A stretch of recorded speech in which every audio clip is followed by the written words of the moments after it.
आज मैं और आप अफा हसिबतुम अन्नमा खलकनाकुम अबसा, हमने ये गुमान कर लिया यही जिंदगी खेल कूद है, यही जिंदगी असल है, यही हकीकत है।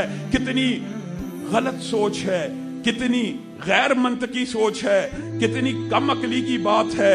इंसान 60, 70, 80 बरस की जिंदगी गुजारने के लिए सुबह घर से निकलता है, तैयार होता है, 8 घंटे, 10 घंटे, 12 घंटे, ऐसे ऐसे लोग मौजूद हैं जो 14, 15 घंटे काम करते हैं। किसके लिए? इस दुनिया की जिंदगी को गुजारने के लिए। ये जिंदगी जिसको नबी करीम सल्लल्लाहु अलैहि वसल्लम हकीर जानते हैं, जिस दुनिया के बारे में नबी करीम फरमाते हैं अद्दुनिया मलऊनतुन व मलऊनुन मा फीहा, और ये दुनिया इतनी हकीर है, ये पूरी दुनिया लानत शुदा है, दुनिया की हर चीज के ऊपर लानत डाली गई है। लेकिन हाँ, तालीम देने वाला, दीन की तबलीग करने वाला, उस पे लानत नहीं।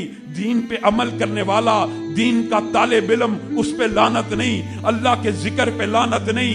जो और चीजें इन 3 रास्तों की तरफ लेके जाती हैं उनके ऊपर लानत नहीं, बाकी दुनिया की हर चीज के ऊपर लानत। 70 बरस नहीं तो 100 बरस। आपको मैं एक हैरान कुन कुरान पाक की आयत बतलाऊं। एक बंदा जिसको कल क़यामत के दिन सबसे लंबी जिंदगी मिली होगी, कितने बरस?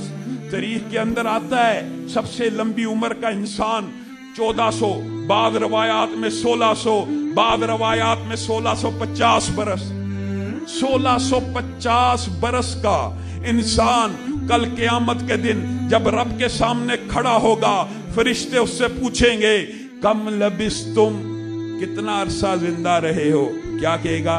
लबिस्ना यौमन औ बादा यौम। लोगों 70 बरस नहीं, 60 बरस नहीं, 100 बरस नहीं, 1600 बरस इस दुनिया में जिंदा रहने वाला, जब उसकी आंखों के सामने पर्दा खुल जाएगा, एक दिन की तवालत देखेगा, जब अकल में ठिकाने आ जाएगी, जब फलसफे और मंतक की सारी दीवारें गिर जाएंगी, जब उसको पता लग जाएगा उफ, अब तो अरब साल, अब तो खरब साल, अब तो 10 खरब बरस, अब तो जिंदगी खत्म ही नहीं होनी।